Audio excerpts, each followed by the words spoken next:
De diciembre para acá, prácticamente te va que iba a ser la resolución y venido algunos trabajadores impactaron. Hola, buen día. Hoy es miércoles, 18 de septiembre, y realmente voy a hacer como una especie de popurrí de un montón de cosas porque estuve leyendo y viendo entre medio de las muchas cosas que todos hacemos y bueno, algunos no nos jactamos de todo lo que hacemos. Yo estuve escuchando ayer al diputado es de Loredo, perdón si es senador, la verdad que lo único que sé es que es radical y realmente yo encuentro siempre en el radicalismo una especie como de gran ambigüedad con respecto a lo que se vive en el momento y a las circunstancias que se viven en el momento. Tengo que reconocerles que realmente el único que ponía un poco más de énfasis en sus dichos, en su manera de hablar en ese momento, quizá era porque era el momento en que se daban unos discursos sumamente verborrágicos o de mucho nivel y demás. Era Raúl Alfonsín. Pero decididamente yo creo que durante todos estos días yo estuve hablando mejor dicho, escribiendo en Perfil, el cual tiene un serio problema de programación y sobre todo el diccionario, no sé si es que habrá agarrado el diccionario chino o traduce con el diccionario chino, pero tiene algunos problemas y rápidamente deshabilita. Igual les tengo que agradecer porque en definitiva es uno de los pocos lugares donde se puede hablar con una cierta libertad. Yo siempre utilizo términos medianamente educados y que no insultan a nadie, pero a veces parece que el cierto periodismo prefiere más el insulto que un razonamiento inteligente. Y no me tildo de inteligente, lo soy, perdón por la soberbia, pero en definitiva otros dicen que no se arrepienten de nada en la vida y yo me arrepiento de muchas cosas en la vida. O sea que, en definitiva, si soy inteligente no lo voy a negar ya a esta altura del cotillón. Pero en otros medios, y muchas veces me verán hablar de siempre más o menos los mismos medios, es imposible hablar o escribir.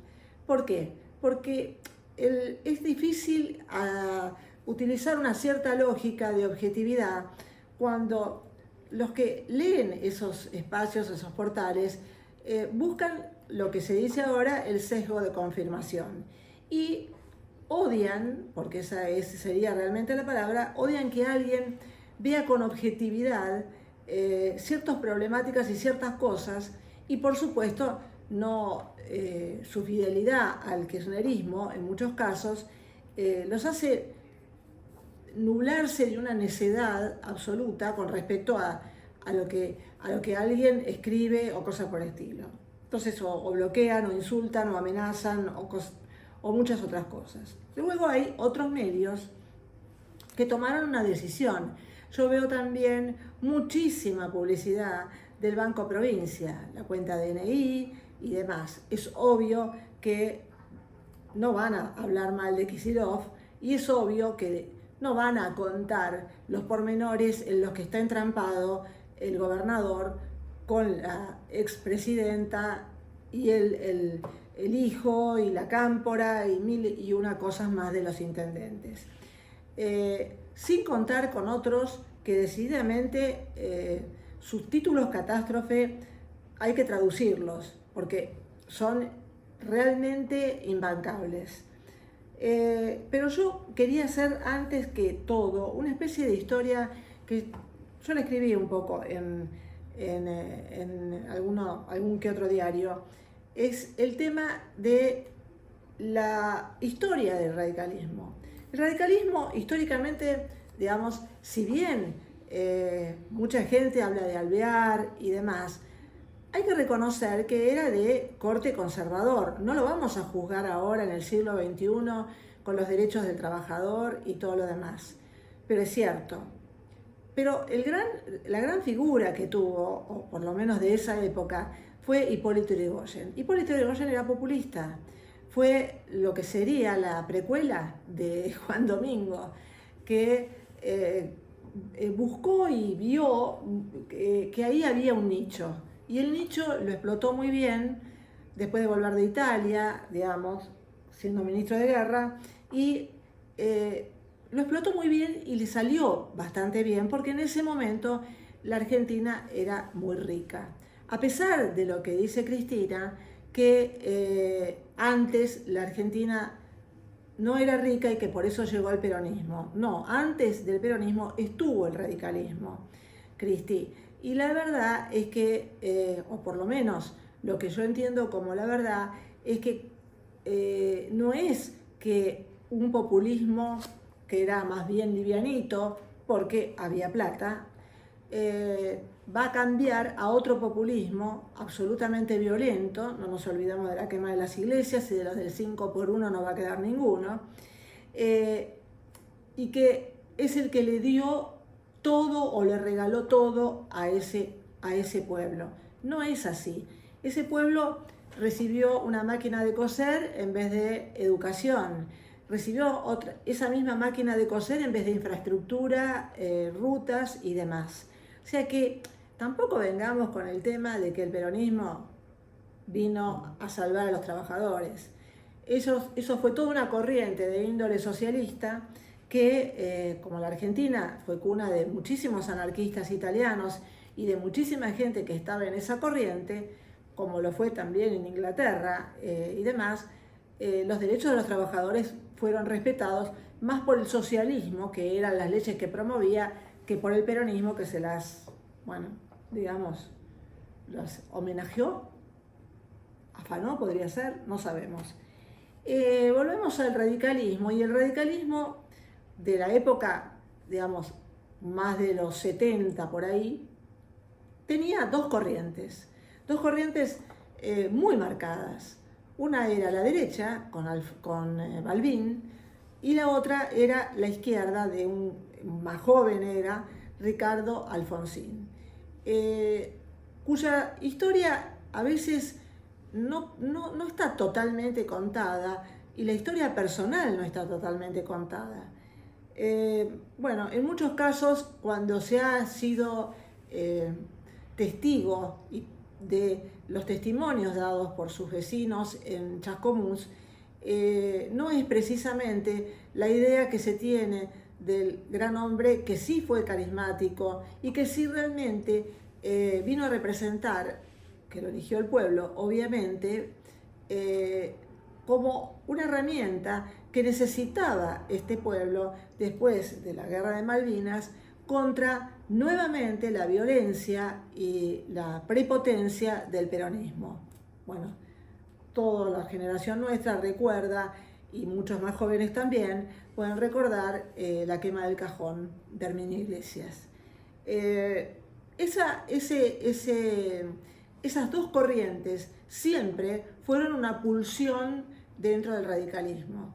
El tánatos y el eros del radicalismo permanentemente fueron tapadas al gran público, tapadas al electorado, porque la verdad, y que por los que hemos vivido todo ese planteo, cuando un dirigente entiende que pide, o por lo menos escribe en un panfleto, que era necesario derribar absolutamente todas las instituciones para volver a crear nuevas que fueran de índole socialista. Él lo decía de esa manera, con un socialismo más conservador, porque por la edad así lo era, pero en definitiva todo eso tiene más tinte de una izquierda galopante que de un centro izquierda, como algunos lo intentaron plantear en sus no sé, discursos y demás.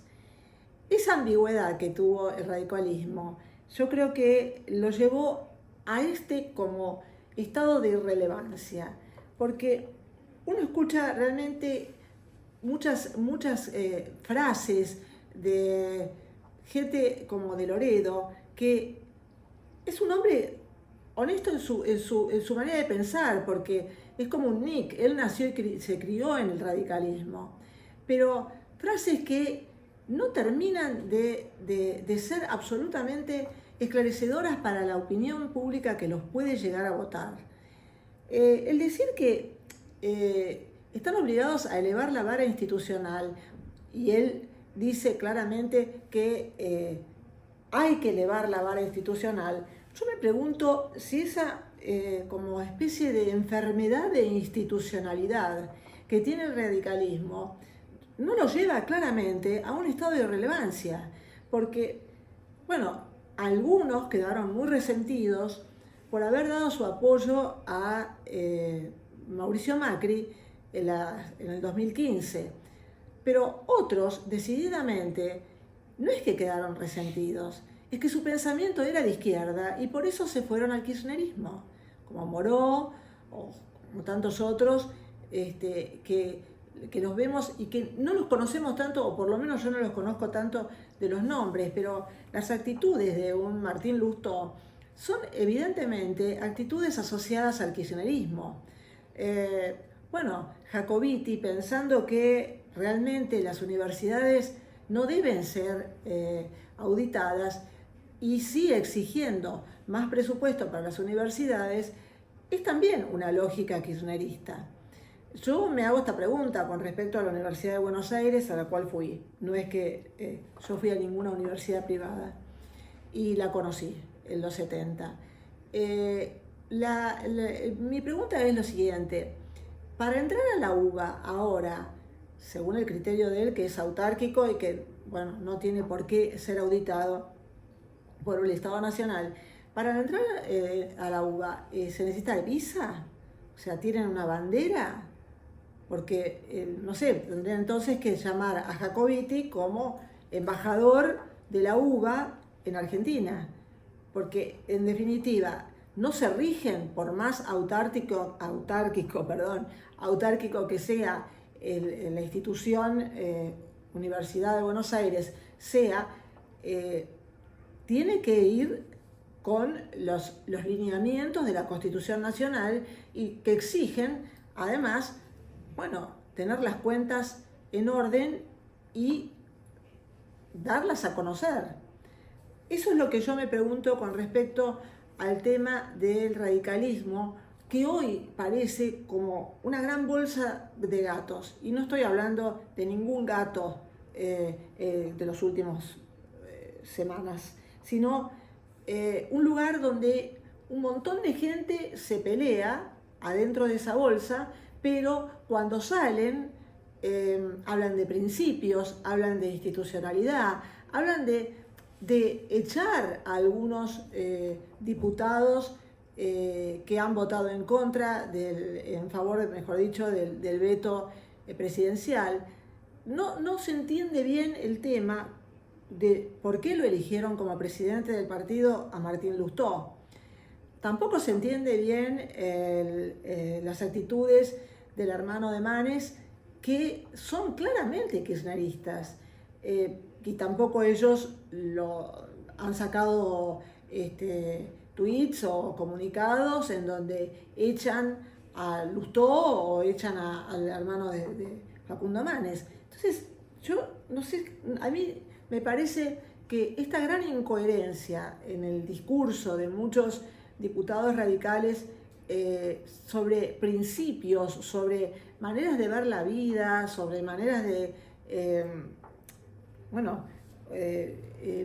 buscar consensos, a veces, no sé, es como un diálogo o un monólogo del siglo XX. Yo creo que todavía no entendieron que entraron al siglo XXI y que la historia real del radicalismo ha sido que un grupo de gente tiene pensamiento de derecha y otro grupo, que es el que vino dominando desde el año 83, tiene pensamiento de izquierda y hará todo lo posible por seguir con su ideología de izquierda. En el caso de ser aliado del kirchnerismo o en algunos casos digamos, demorando leyes o demorando actitudes. Los escuchamos hablar muy suavemente, los escuchamos contarnos realmente que es una época de la responsabilidad, que ellos en realidad están haciendo algo que lleve al progreso de la Argentina. Y yo me hago una gran pregunta. ¿Quién fue ministro de Economía, creo, y presidente del Banco Provincia de Felipe Solá? ¿Nos puede mostrar los resultados que tuvo en esos momentos? Porque en definitiva no entendemos cuáles son los resultados. Como no entendemos tampoco los resultados del señor Jacobiti con respecto a la Universidad de Buenos Aires, que está superpoblada en las carreras soft, pero no en las carreras técnicas, y que a veces el promedio de recibido de un estudiante ya excede los 5 años que pueda haber y pasa entre 7, 8 y hasta a veces 10 años de estudios. Muchos me dirán que la gente, que trabaja y demás, no puede terminar una carrera en tiempo y forma. Pero la verdad, yo me hago esta pregunta.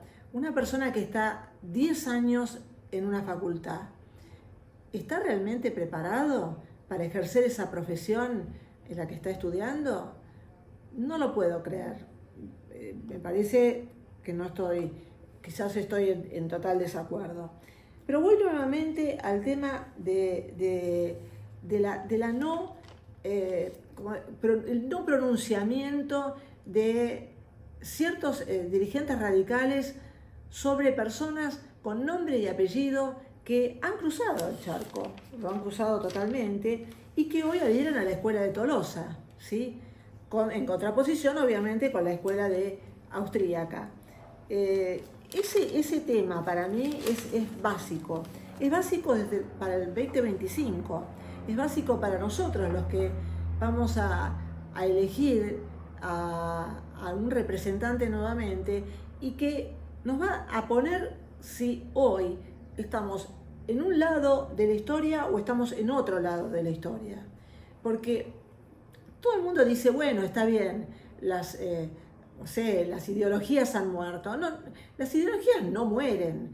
Y esa historia de, la Argentina tiene una grieta. Todos los países tienen grietas. Grietas de religión, grietas de raza, grietas de todo tipo. Incluso realmente, no solamente grietas, luchan y además matan por esas ideas. Entonces, a mí la historia que en la Argentina hay grieta, y que como sería el único lugar del mundo en el que está esa grieta y hay un partido que vendría a ser el radical, que nos va a unir en un consenso infinito, no lo creo. Porque para un argentino siempre, nunca hay nada peor que otro argentino. Siempre estamos discutiendo, y yo me quiero pensar que ese tema de la solidaridad yo lo justificaría desde el lado psicológico. Haría psicologismo barato y diría que en muchos casos también es un sentimiento de culpa de muchas personas que han vivido en una superficialidad enorme, y que cuando algún desastre natural o desastre ocurre, nos empatizamos, tratamos de condolernos del dolor ajeno, como sucede con la demagogia de muchos periodistas que cuando hablan todo el tiempo tratan de quedar bien, como decía mi abuela, con Dios y con el diablo. Bueno, muchas gracias. Chao.